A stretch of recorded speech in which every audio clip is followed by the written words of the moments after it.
നമ്മൾ ഉപയോഗിക്കുന്ന smart phone ഏത് ബ്രാൻഡും ആയിക്കോട്ടെ, എത്ര വിലയുള്ളതായിക്കോട്ടെ, ഏത് ഓപ്പറേറ്റിംഗ് സിസ്റ്റം അല്ലെങ്കിൽ പ്ലാറ്റ്ഫോമിലുള്ളതായിക്കോട്ടെ, നമുക്കും നമ്മളുടെ ആവശ്യങ്ങൾക്കും പ്രയോജനപ്പെടുന്ന രീതിയിൽ അത് ഉപയോഗിക്കാൻ സാധിക്കുന്നില്ല എന്നുണ്ടെങ്കിൽ അതുകൊണ്ട് പിന്നെ എന്താണ് പ്രയോജനം? അപ്പോൾ ഇങ്ങനെ ഈ ഒരു കാര്യം ഉള്ളതുകൊണ്ട് അവിടെ ആൻഡ്രോയിഡ് ആണ് മികച്ചതെന്നോ iOS ആണോ മികച്ചതെന്നോ ഒന്നുമല്ല. നമ്മളുടെ ആവശ്യങ്ങൾ അല്ലെങ്കിൽ നമ്മളുടെ കാര്യങ്ങൾ ഏറ്റവും ബെറ്റർ ആയിട്ടും സീംലെസ് ആയിട്ടും നമുക്ക് ചെയ്യാൻ സാധിക്കുന്ന, അല്ലെങ്കിൽ നമുക്ക് ഏതാണോ കംഫർട്ടായിട്ട് യൂസ് ചെയ്യാൻ പറ്റുന്ന ഓപ്പറേറ്റിംഗ് സിസ്റ്റം അല്ലെങ്കിൽ ഡിവൈസ് ഏതാണോ അത് നമ്മൾ വാങ്ങുക അല്ലെങ്കിൽ അത് നമ്മൾ യൂസ് ചെയ്യുക എന്നുള്ളതാണ്. അപ്പോൾ ഇന്നത്തെ ഈ ഒരു വീഡിയോയിലൂടെ 2024 ഐഫോൺ യൂസേഴ്സ് ആയിട്ടുള്ള നിങ്ങൾക്ക് ഹെൽപ്ഫുൾ ആകുന്ന ഏതാനും ചില ട്രിക്സ് ആൻഡ് ടിപ്സ് ആണ് ഞാൻ നിങ്ങളുമായിട്ട് ഷെയർ ചെയ്യുന്നത്. So this is me Milan and welcome back. അപ്പോൾ ഇതിൽ ഒന്നാമത്തെ കാര്യം എന്ന് പറയുന്നത് എനിക്ക് 100% ഉറപ്പാണ്, നമ്മൾ ഐഫോൺ വാങ്ങുന്ന സമയത്ത് നമ്മൾ കാണുന്ന ഏതാനും ചില ആപ്ലിക്കേഷൻസ് ആണ് പേജസ്, കീനോട്ട്, നമ്പേഴ്സുമാണ്. ഈ ആപ്ലിക്കേഷൻസ് എല്ലാം തന്നെ നമ്മൾ സെറ്റപ്പ് ചെയ്യുന്ന സമയത്ത് അപ്പാടെ ഒഴിവാക്കുന്ന ഒരു ആപ്ലിക്കേഷൻസുമാണ്. എന്നാൽ യഥാർത്ഥത്തിലുള്ള ഇതിൻ്റെ പ്രയോജനം മനസ്സിലാക്കിയാൽ നമ്മൾ ഒരിക്കലും ഇത് ഒഴിവാക്കത്തില്ല. കാരണം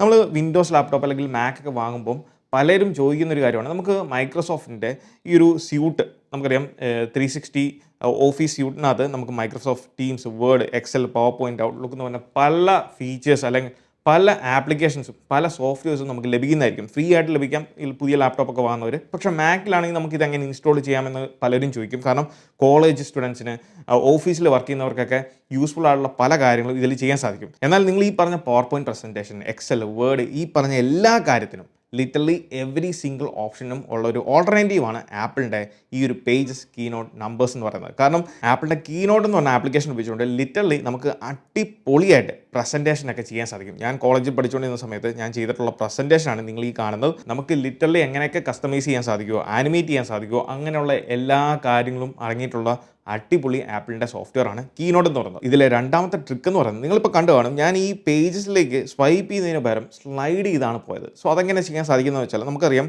iOS 17 ഏറ്റവും താഴെയായിട്ട് സെർച്ച് എന്ന് പറഞ്ഞ ഓപ്ഷനാണ്. അത് നമ്മുടെ സ്പോട്ട്ലൈറ്റ് സെർച്ചിനെ ഒരൊറ്റ സിംഗിൾ ടാപ്പിൽ ആക്സസ് ചെയ്യാൻ സാധിക്കും. അതല്ലാന്നുണ്ടെങ്കിൽ നമുക്ക് ഇതേ സെയിം ഫംഗ്ഷനാലിറ്റി അല്ലെങ്കിൽ ആ കാണുന്ന ഓപ്ഷൻ നേരത്തെ നമുക്കറിയാം അവിടെ ഡോട്ട് ആയിരുന്നു ഉണ്ടായിരുന്നത്, എന്നാൽ ഡോട്ട് ഇപ്പം കാണുന്നില്ല. ആ ഡോട്ട് കാണുന്നില്ല എന്നുണ്ടെങ്കിലും അതിനകത്ത് എല്ലാ ഫംഗ്ഷനാലിറ്റീസും ഉണ്ട്. ജസ്റ്റ് നിങ്ങൾ സ്വൈപ്പ് ചെയ്താൽ നിങ്ങൾക്ക് ഈ പറഞ്ഞ പോലെ ഓരോ പേജസിലേക്കും വളരെ എളുപ്പം സ്വൈപ്പ് ചെയ്യുന്നതിന് പകരം ഇങ്ങനെ സ്ലൈഡ് ചെയ്ത് പോകാൻ സാധിക്കുന്നതാണ്. ഹോം സ്ക്രീനിൽ നമ്മളിപ്പം സ്വൈപ്പ് ചെയ്ത പോലെ തന്നെ നമ്മൾ ഇമോജീസിൻ്റെ കാര്യത്തിലേക്ക് വരുമ്പോൾ നമുക്ക് ധാരാളം ടൺ കണക്കിന് ഇമോജീസ് ആണ് iOSിലുള്ളത്. സോ അതിലേക്കൊക്കെ വളരെ പെട്ടെന്ന് തന്നെ ഈ ഒരു സ്വൈപ്പ് മെത്തേഡിലൂടെ പോകാൻ സാധിക്കും. അതിനുവേണ്ടി നമ്മളിപ്പം ജസ്റ്റ് ഇവിടെ പ്രസ് ആൻഡ് ഹോൾഡ് ചെയ്ത് കഴിഞ്ഞാൽ, ഇങ്ങനെ സ്വൈപ്പ് ചെയ്ത് കഴിഞ്ഞാൽ ഓരോ ഇമോജി കാറ്റഗറിയിലേക്കും നമുക്ക് ഈ ഒരു സ്വൈപ്പിലൂടെ ഇങ്ങനെ പോകാൻ സാധിക്കുന്നതാണ്. ഇതിൽ അടുത്ത ടിപ്പ് എന്ന് പറയുന്നത് ഈ വിജിറ്റ്സ് ഇതെവിടെ നിന്നാണ് ആഡ് ചെയ്യുന്നത്, അല്ലെങ്കിൽ ഇങ്ങനത്തെ വിജിറ്റ്സുകൾ എങ്ങനെ സെറ്റ് ചെയ്യാം എന്നുള്ള കാര്യങ്ങൾ പല ആളുകൾക്കും അറിയത്തില്ല. സോ ജസ്റ്റ് നിങ്ങൾ ഈ ഒരു വിജിറ്റ്സിൻ്റെ ഓപ്ഷനിലേക്ക് പോകാൻ വേണ്ടി ജസ്റ്റ് ഹോം സ്ക്രീനിൽ പ്രസ് ആൻഡ് ഹോൾഡ് ചെയ്യുക. അവിടെ ഏറ്റവും ടോപ്പ് ലെഫ്റ്റ് കോർണറിൽ വരുന്ന ഈ ഒരു പ്ലസ് ഐക്കണിൽ നിങ്ങൾ ടാപ്പ് ചെയ്യുക. പ്ലസ് ഐക്കണിൽ ടാപ്പ് ചെയ്ത് കഴിഞ്ഞാൽ നമ്മൾ ഈ ഒരു വിജിറ്റ്സിൻ്റെ സെഷനിലേക്ക് പോകും. ഇവിടെ നിങ്ങൾ ഉപയോഗിക്കുന്ന തേർഡ് പാർട്ടി, ഫസ്റ്റ് പാർട്ടി ആപ്ലിക്കേഷൻസിൻ്റെ വിജിറ്റുകൾ കാണാൻ സാധിക്കും. താഴത്തേക്ക് ഏറ്റവും ടോപ്പിൽ സജഷൻസ് ആണ്. താഴത്തേക്ക് പോകുമ്പോൾ നമുക്ക് കാണാം ഏതൊക്കെ ആപ്ലിക്കേഷൻസിനാണ് വിജിറ്റുകൾ ഉള്ളത് എന്നുള്ളത് മനസ്സിലാക്കാൻ സാധിക്കും. ഇനി അതിൽ ഏതൊക്കെ വിജിറ്റ്സ് ഉണ്ടെന്നുള്ളത്. സോ സ്മോൾ, മീഡിയം, ലാർജ് ഈ 3 ഓപ്ഷൻസ് ആണ് നമുക്കുള്ളത്. ഇതിൽ നമുക്ക് വേണ്ട ഏത് വിജിറ്റാണോ, ഏത് ആപ്ലിക്കേഷൻ വിജിറ്റാണോ അത് നമുക്ക് ആഡ് ചെയ്യാൻ സാധിക്കും. നിങ്ങൾക്കിപ്പം ആഡ് ചെയ്യുന്ന സമയത്ത് ജസ്റ്റ് ഈ ഒരു വിജിറ്റാണ് ആഡ് ചെയ്യുന്നതെങ്കിൽ ആഡ് വിജിറ്റ് എന്നുള്ളത് കൊടുത്ത് കഴിയുമ്പോൾ നമുക്ക് ഡയറക്റ്റ് ഹോം സ്ക്രീനിലേക്ക് ആഡ് ചെയ്യാം. ഇനി അതല്ല നിങ്ങൾക്ക് ഈ വിജിറ്റ് മറ്റൊരു വിജിറ്റിൻ്റെ മേളിലേക്ക് പ്ലേസ് ചെയ്യണം എന്നുണ്ടെങ്കിൽ അതും നമുക്ക് സ്റ്റാക്ക് ആയിട്ട് ചെയ്യാൻ സാധിക്കും. അതിനുവേണ്ടി നമ്മൾ ഈ വിജിറ്റിൽ പ്രസ് ആൻഡ് ഹോൾഡ് ചെയ്യുക. എന്നിട്ട് ആ അടുത്തുള്ള വിജിറ്റിൻ്റെ ടോപ്പിലേക്ക് ഇതുപോലെ അങ്ങ് പ്ലേസ് ചെയ്താൽ മതി. നമുക്ക് വിജിറ്റുകൾ 1 ഈസി സ്റ്റെപ്പിൽ ആഡ് ചെയ്യാൻ, ആക്സസ് ചെയ്യാൻ സാധിക്കും. ഇനി സ്റ്റാക്ക് ആയിട്ട് നമ്മൾ പ്ലേസ് ചെയ്യുന്ന വിജിറ്റുകളെ ജസ്റ്റ് ഒരു സ്വൈപ്പിലൂടെ ആ വിജിറ്റിലേക്ക് ആക്സസ് ചെയ്യാൻ അല്ലെങ്കിൽ പല വിജിറ്റുകൾ സെർച്ച് ചെയ്യാനും സാധിക്കുന്നതാണ്. ഇനി ഇതിൽ നിങ്ങൾ പ്രധാനമായിട്ട് ശ്രദ്ധിക്കേണ്ട ഒരു കാര്യം, എവിടെ ഏത് ടൈപ്പിലുള്ള നിങ്ങൾക്ക് ഇഷ്ടപ്പെടുന്ന വിജിറ്റുകൾ കണ്ടാലും ആ വിജിറ്റിൻ്റെ പേര് ഏതാണെന്ന് മനസ്സിലാക്കാൻ വേണ്ടി എവിടെയും പോയി നമ്മൾ കമൻറ്റ് ചെയ്യേണ്ട ആവശ്യമില്ല. ആ വിജിറ്റിൻ്റെ തൊട്ട് താഴെയായിട്ട് തന്നെ ആ വിജിറ്റിൻ്റെ പേര് കൊടുത്തിട്ടുണ്ടാവും. iOS 17 വളരെ റീസെൻ്റ് ആയിട്ടുള്ള അപ്ഡേറ്റിലൂടെ ആപ്പിൾ ഹാപ്റ്റിക് ടച്ച് ഫംഗ്ഷനാലിറ്റി തിരികെ കൊണ്ടുവന്നിട്ടുണ്ട്. അതായത് 3D ടച്ച് എന്ന് പറഞ്ഞാൽ സോഫ്റ്റ്വെയർ ബേസ്ഡ് ആയിട്ടുള്ളൊരു ഹാപ്റ്റിക് റിയാക്ഷൻ അല്ലെങ്കിൽ ഫംഗ്ഷനാലിറ്റി ആയിരുന്നു നമുക്ക് നിലവിലുണ്ടായിരുന്നത്. എന്നാൽ അതേ സോഫ്റ്റ്വെയർ ഉപയോഗിച്ചുകൊണ്ട് തന്നെ ഹാപ്റ്റിക് ടച്ച് എന്ന് പറയുന്ന ഒരു ഹാർഡ്വെയർ ഫംഗ്ഷനാലിറ്റിയാണ്. അത് സിമുലേറ്റ് ചെയ്യുന്ന രീതിയിലുള്ള വളരെ ഫാസ്റ്റായിട്ട് റെസ്പോൺസ് കിട്ടുന്ന രീതിയിലുള്ള ഒരു haptic touch feature apple iOS 17.2 ശേഷം കൊണ്ടുവന്നിട്ടുണ്ട്. സോ അത് സെറ്റപ്പ് ചെയ്യാൻ വേണ്ടി നമ്മൾ ആക്സസിബിലിറ്റി പോവുക. അതിൽ ടച്ച് എന്നുള്ള ഓപ്ഷനിലേക്ക് പോവുക. അതിൽ ഹാപ്റ്റിക് ടച്ച് എന്ന് പറഞ്ഞ ഓപ്ഷനിൽ ടാപ്പ് ചെയ്യുക. അതിലേറ്റവും ടോപ്പിൽ ഫാസ്റ്റ് എന്ന് പറഞ്ഞാൽ പുതിയൊരു ഓപ്ഷൻ കൊണ്ടുവന്നിട്ടുണ്ട്. അത് നിങ്ങൾ എനേബിൾ ചെയ്ത് കഴിഞ്ഞാൽ നമുക്ക് വളരെ ഫാസ്റ്റ് ആയിട്ടുള്ള അല്ലെങ്കിൽ ക്വിക്ക് ആയിട്ടുള്ള റെസ്പോൺസ് നമുക്ക് ആ ഒരു ഹാപ്റ്റിക് ടച്ചിൽ കിട്ടുന്ന അതേ റെസ്പോൺസ് തന്നെ നമുക്കിപ്പം സോഫ്റ്റ്വെയർ ബേസിൽ നമുക്ക് ഇതിൽ ലഭിക്കുന്നതായിരിക്കും. ഇനി കോൺടാക്ട്സിൻ്റെ കാര്യത്തിലേക്ക് വരുമ്പോൾ നിങ്ങൾക്ക് കോൺടാക്ട്സ് വളരെ എളുപ്പത്തിൽ ഒരാൾക്ക് ഷെയർ ചെയ്യണം അല്ലെങ്കിൽ അതിൻ്റെ ഡീറ്റെയിൽസ് അറിയണമെന്നുണ്ടെങ്കിൽ ആ ഒരു പർട്ടിക്കുലർ കോൺടാക്റ്റിൽ ജസ്റ്റ് പ്രസ് ആൻഡ് ഹോൾഡ് ചെയ്ത് കഴിഞ്ഞാൽ നിങ്ങൾക്ക് ഈ ഒരു ഓപ്ഷനിലേക്ക് പോയി അതിൻ്റെ നമ്പർ അല്ലെങ്കിൽ ഷെയർ ചെയ്യാനുള്ള ഓപ്ഷൻസ് വളരെ എളുപ്പത്തിൽ ലഭിക്കുന്നതായിരിക്കും. അതുപോലെ തന്നെ നിങ്ങൾക്ക് മൾട്ടിപ്പിൾ കോൺടാക്റ്റുകൾ ആർക്കെങ്കിലും ഷെയർ ചെയ്യണമെന്നുണ്ടെങ്കിൽ ജസ്റ്റ് ഈ 2 ഫിംഗേഴ്സ് ഉപയോഗിച്ച് ജസ്റ്റ് താഴത്തേക്ക് ഡ്രാഗ് ചെയ്യുക.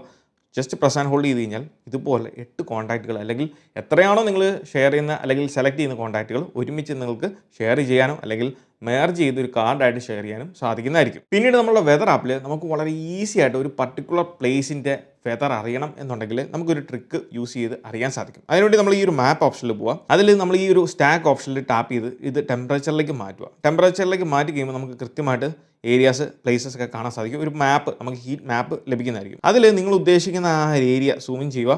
അതിൻ്റെ അവിടെ പോയിട്ട് ജസ്റ്റ് പ്രസ് ആൻഡ് ഹോൾഡ് ചെയ്യുക. പ്രസ് ആൻഡ് ഹോൾഡ് മാത്രം ചെയ്താൽ മതി. നമുക്കത് ആ ഒരു ഏരിയ നമുക്ക് ആഡ് ചെയ്യാൻ സാധിക്കും. ജസ്റ്റ് ആ ഒരു പ്ലേസ് ആഡ് ചെയ്ത് കഴിഞ്ഞാൽ നമ്മളുടെ ആ ഒരു ഓപ്ഷനിൽ നമുക്കത് കാണാൻ സാധിക്കുന്നതാണ്. ഏറ്റവും താഴത്തേക്ക് പോയി കഴിഞ്ഞാൽ നമുക്ക് ആ ഒരു ഏരിയ വളരെ ഈസി ആയിട്ട് ആഡ് ചെയ്യാൻ സാധിക്കുന്നതാണ്. ഇനി നമ്മളുടെ സിറി എന്ന് പറയുന്ന ഫീച്ചർ ഉപയോഗിച്ചുകൊണ്ട് നമുക്ക് പല കാര്യങ്ങളും ഹാൻഡ്സ് ഫ്രീ ആയിട്ട് ചെയ്യാൻ സാധിക്കും. അതിൽ 2-3 കാര്യങ്ങൾ ഞാനൊന്ന് കാണിച്ചു തരാം. ഇത് നമുക്ക് തേർഡ് പാർട്ടി ആപ്ലിക്കേഷനിലും അല്ലെങ്കിൽ iMessageലും നമുക്ക് ഈ ഒരു ഇൻ്റഗ്രേഷൻ ഉണ്ട്, നമുക്ക് ചെയ്യാൻ സാധിക്കും.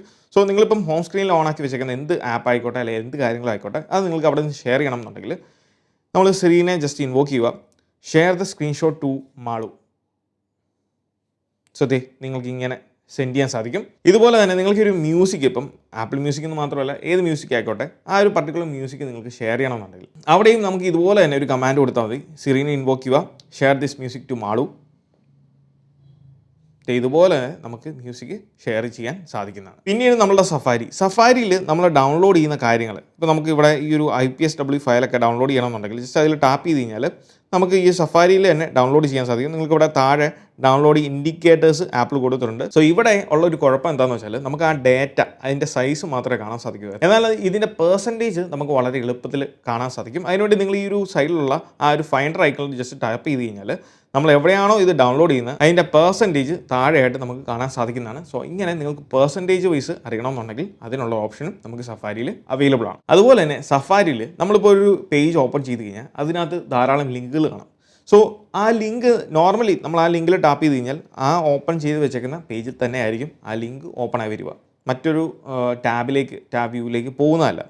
എന്നാൽ നിങ്ങൾക്ക് ഈ ഒരു ഇതേ സെയിം ലിങ്ക് മറ്റൊരു ടാബിൽ ഓപ്പൺ ചെയ്ത് വരണം എന്നുണ്ടെങ്കിൽ നമുക്ക് വളരെ സിമ്പിൾ ആയിട്ടുള്ള ഒരു ഓപ്ഷൻ ഉണ്ട്. അതിനുവേണ്ടി നമ്മൾ ഈ 2 ഫിംഗേഴ്സ് ഉപയോഗിച്ചുകൊണ്ട് ആ ഒരു പർട്ടിക്കുലർ ലിങ്കിൽ ടാപ്പ് ചെയ്ത് കഴിഞ്ഞാൽ മറ്റൊരു ടാബിലായിരിക്കും അത് ഓപ്പൺ ആയി വരിക. iOS 17 കുറേ അധികം ചേഞ്ചസ് ആപ്പിൾ ഇൻക്ലൂഡ് ചെയ്ത ഒരു ഏരിയയാണ് സ്പോട്ട്ലൈറ്റ് സെർച്ച് എന്ന് പറയുന്നത്. നിങ്ങളിപ്പം നോർമലി ഉള്ള നമ്മളുടെ സ്പോട്ട്ലൈറ്റ് സെർച്ചിലേക്ക് പോയി കഴിഞ്ഞാൽ ഈ ഒരു രീതിയിലായിരിക്കും അത് അപ്പിയർ ചെയ്യുന്നത്. വളരെ രസകരമായിട്ടുള്ള അല്ലെങ്കിൽ കുറച്ചും കൂടെ മിനിമലായിട്ടുള്ള ക്ലീനർ ആയിട്ടുള്ള ലുക്കാണ് iOS 16, 15 ഒക്കെ ആയിട്ട് കമ്പയർ ചെയ്യുമ്പോൾ iOS 17ൻ്റെ സ്പോട്ട്ലൈറ്റ് സെർച്ച് UI എന്ന് പറയുന്നത്. കാരണം കുറച്ചും കൂടെ നീറ്റായിട്ടുള്ള രീതിയിൽ ഒരു യൂണിഫോമിറ്റി ഓൾമോസ്റ്റ് എല്ലാ സ്ഥലത്തും അത് കാണാൻ സാധിക്കുന്നതാണ്. ഇവിടെ നിങ്ങൾക്ക് ശ്രദ്ധിച്ചാൽ മനസ്സിലാവും സെല്ലുലാർ ഡേറ്റ എന്ന് പറയുന്ന ഒരു ഓപ്ഷൻ, അത് സിസ്റ്റം സെറ്റിംഗ് ആണ്. ഇതിൽ നിന്ന് തന്നെ നമുക്ക് ഡിസേബിൾ ചെയ്യാനും എനേബിൾ ചെയ്യാൻ സാധിക്കും. ജസ്റ്റ് ഇവിടെ നോക്കിയാൽ മതി. നമുക്ക് സെല്ലുലാർ ഡേറ്റ പോലുള്ള സിസ്റ്റം സെറ്റിംഗ്സ് നമുക്ക് ഇവിടെ നിന്ന് ഡിസേബിൾ ചെയ്യാനും എനേബിൾ ചെയ്യാനും സ്പോട്ട്ലൈറ്റ് സെർച്ച് ഉപയോഗിച്ച് സാധിക്കുന്നതാണ്. അതിനുവേണ്ടി നമ്മൾ ഈ സെർച്ച് ഓപ്ഷനിൽ പോയിട്ട് നിങ്ങളുടെ സെറ്റിംഗ്സ് എന്ന് തന്നെ സെർച്ച് ചെയ്ത് താഴത്തേക്ക് സ്ക്രോൾ ചെയ്ത് കഴിഞ്ഞാൽ നിങ്ങൾക്ക് ഇവിടെ കാണാൻ സാധിക്കും ഷോർട്ട് കട്ട്സ് എന്നുള്ളത്. അതായത് സിസ്റ്റം സെറ്റിംഗ്സ് നമുക്ക് ഇവിടെ നിന്ന് ആക്സസ് ചെയ്യാം. ഷോ മോർ എന്ന് പറയുന്ന ഓപ്ഷനിൽ പോയി കഴിഞ്ഞാൽ നമുക്കിവിടെ സെല്ലുലാർ ഡേറ്റ, വർക്ക് ഫോക്കസ്, അതുപോലെ നമ്മുടെ സിസ്റ്റത്തിലുള്ള പല സെറ്റിംഗ്സും നമുക്ക് ഇവിടെ നിന്ന് തന്നെ ഡിസേബിൾ ചെയ്യാനും എനേബിൾ ചെയ്യാനും ഈ ഒരു സ്പോട്ട്ലൈറ്റ് ഉപയോഗിച്ച് സാധിക്കുന്നതാണ്. രണ്ടാമത്തെ കാര്യം, സ്പോട്ട്ലൈറ്റ് സെർച്ചിൽ ഇതുപോലെ നമ്മൾ സെർച്ച് ചെയ്യുന്ന കാര്യങ്ങളൊക്കെ സജഷൻ ആയിട്ട് നമുക്ക് താഴെ കാണാൻ സാധിക്കും. ഇത് നിങ്ങൾക്ക് ഡിസേബിൾ ചെയ്യണം, കംപ്ലീറ്റ്ലി ഡിസേബിൾ ചെയ്യണം എന്നുണ്ടെങ്കിൽ സെറ്റിംഗ്സിൽ പോകാം. സിറി ആൻഡ് സെർച്ച് എന്ന ഓപ്ഷനിൽ പോയിട്ട് താഴത്തേക്ക് സ്ക്രോൾ ചെയ്ത് കഴിഞ്ഞാൽ ഷോ റീസെൻ്റ് എന്ന് പറഞ്ഞ ഓപ്ഷൻ കാണാം. അതിൽ നിങ്ങൾ ഡിസേബിൾ ചെയ്ത് കഴിഞ്ഞാൽ നമുക്ക് പിന്നെ ഈ സെർച്ച് ചെയ്തേക്കുന്ന കാര്യങ്ങൾ ടേംസ് ഒന്നും കാണാൻ സാധിക്കത്തില്ല, കംപ്ലീറ്റ്ലി ഡിസേബിൾ ആകുന്നതായിരിക്കും. ഇനി അതല്ല, നിങ്ങൾക്ക് ഓരോന്ന് വെച്ച് ഇൻഡിവിജ്വലി റിമൂവ് ചെയ്യണം അല്ലെങ്കിൽ ക്ലിയർ ചെയ്യണം എന്നുണ്ടെങ്കിൽ അതും നമുക്കിവിടെ സാധിക്കുന്നതായിരിക്കും. ജസ്റ്റ് സ്വൈപ്പ് ചെയ്താൽ ഇങ്ങോട്ട് സ്വൈപ്പ് ചെയ്ത് കഴിഞ്ഞാൽ ക്ലിയർ ചെയ്യാൻ സാധിക്കും. ഇനി കംപ്ലീറ്റ്ലി നിങ്ങൾക്ക് ക്ലിയർ ചെയ്യണം എന്നുണ്ടെങ്കിൽ ഇവിടെ ഒരു ക്ലിയർ ബട്ടൺ കൊടുത്തിട്ടുണ്ട്, അതിൽ ടാപ്പ് ചെയ്താൽ മതി. അതുപോലെ സ്പോട്ട്ലൈറ്റ് സെർച്ച് ഉപയോഗിച്ച് ഡയറക്റ്റ്ലി നമുക്ക് കലണ്ടർ ഇവൻറ്റുകൾ ആഡ് ചെയ്യാൻ സാധിക്കുന്നതാണ്. നമ്മുടെ നാച്ചുറൽ ലാംഗ്വേജിൽ, അതിപ്പം സിമ്പിൾ ഇംഗ്ലീഷ് ആയിക്കോട്ടെ അല്ലെങ്കിൽ നമ്മുടെ നേറ്റീവ് ലാംഗ്വേജ് ആയിക്കോട്ടെ, അത് ഉപയോഗിച്ച് ഇതിൽ ടൈപ്പ് ചെയ്തോ വോയിസ് കമാൻഡ് ഉപയോഗിച്ചുകൊണ്ടോ ഡയറക്റ്റ്ലി ഒരു ഇവൻറ്റ് നമ്മുടെ കാലണ്ടറിലേക്ക് ഇതുപോലെ നിങ്ങൾക്ക് ഇവിടെ കാണാം. ഞാൻ ഒരു ആഡ് ചെയ്തിട്ടുണ്ട് ഇവൻറ്റ്. ജസ്റ്റ് ഇവിടെ നിന്ന് ടാപ്പ് ചെയ്ത് കഴിഞ്ഞാൽ ആ ഒരു ഇവൻറ്റ് നമുക്ക് ഡയറക്റ്റ്ലി കലണ്ടറിലേക്ക് ആഡ് ചെയ്ത് കൊടുക്കാൻ സാധിക്കുന്നതാണ്. ആൻഡ് ഫൈനലി നിങ്ങൾ ആപ്പിൾ വാച്ച് യൂസേഴ്സ് ആണെങ്കിൽ നിങ്ങൾക്ക് ഉപകാരപ്പെടുന്ന 2 പുതിയ ഫീച്ചേഴ്സ് ആപ്പിൾ iOS 17 ഇൻക്ലൂഡ് ചെയ്തിട്ടുണ്ട്. അതിലൊന്നാണ് ബ്രൗസറിലുള്ള ഫിസിക്കൽ എഫേർട്ട് എന്ന് പറയുന്ന പുതിയ ഫീച്ചർ. സോ ഫിസിക്കൽ എഫേർട്ട് എന്ന് പറഞ്ഞാൽ നിങ്ങളിവിടെ സെർച്ച് ചെയ്താൽ അപ്പോൾ ഇതിൽ നമ്മളുടെ എനർജി, അതായത് നമ്മൾ ഒരു ടാസ്ക് പെർഫോം ചെയ്യാൻ ഉപയോഗിച്ചേക്കുന്ന എനർജി, അതിൻ്റെ യൂസേജ് നമുക്കിവിടെ കാണാൻ സാധിക്കും. അതിൽ നമ്മുടെ ടെമ്പറേച്ചർ, ആൾട്ടിറ്റ്യൂഡ്, അതോടൊപ്പം ഹാർട്ട് റേറ്റ് ഇതെല്ലാം എക്സ്ക്ലൂഡ് ചെയ്തിട്ടുള്ള ആ ഒരു മീറ്ററിങ് അല്ലെങ്കിൽ വാല്യൂ ആയിരിക്കും നമുക്കിവിടെ ലഭിക്കുന്നത്. സോ അങ്ങനെ നമുക്ക് മനസ്സിലാക്കാൻ സാധിക്കും ഒരു ഫിസിക്കൽ എഫേർട്ടിന് നമ്മൾ ഉപയോഗിക്കുന്ന എനർജി എത്രത്തോളം ഉണ്ടെന്നുള്ളത്. അതിൻ്റെ സകല ഡീറ്റെയിൽസും എങ്ങനെയാണ് ഇത് കാൽക്കുലേറ്റ് ചെയ്യുന്നതെന്നുള്ള സകല ഇൻഫർമേഷൻസും ഇതിൽ കൊടുത്തിട്ടുണ്ട്. സോ നിങ്ങളൊരു ആപ്പിൾ വാച്ച് യൂസർ ആണെങ്കിൽ ഡെഫിനറ്റ്ലി ഇത് മേക്ക് യൂസ് ഓഫ് ദിസ്. ഇതുപോലെ തന്നെ ആപ്പിൾ കൊണ്ടുവന്ന മറ്റൊരു ഫീച്ചറാണ് ടൈം ഇൻ ഡേ ലൈറ്റ് എന്ന് പറയുന്നത്. അതായത് നമ്മളുടെ ഡേ ലൈറ്റിൽ, സൺ ഡേ ലൈറ്റിൽ നമ്മൾ എത്ര ടൈം യൂസ് ചെയ്തു അല്ലെങ്കിൽ സ്പെൻഡ് ചെയ്തു എന്നുള്ള ഇൻഫർമേഷൻസ് ലഭിക്കുന്ന മറ്റൊരു ആക്ടിവിറ്റി ഓപ്ഷനാണ് ഇത്. സോ ഇതൊക്കെയാണ് നമ്മൾ ഐഫോൺ യൂസേഴ്സ് മസ്റ്റായിട്ടും ട്രൈ ചെയ്ത് നോക്കേണ്ട അല്ലെങ്കിൽ നിങ്ങൾക്ക് ഉപകാരപ്പെടുന്ന ഏതാനും ചില ട്രിക്സ് ആൻഡ് ടിപ്സ് എന്ന് പറയുന്നത്. അപ്പോൾ ഈ ഒരു വീഡിയോ നിങ്ങൾക്ക് ഇഷ്ടമായി എന്ന് വിചാരിക്കുന്നു. ഈ വീഡിയോ ഇഷ്ടമായാലും തീർച്ചയായിട്ടും പോയി നമ്മുടെ ലൈക്ക് ബട്ടൺ സ്മാഷ് ചെയ്യുക. So once again this is me Milan. Catch you guys next video. Till then, peace.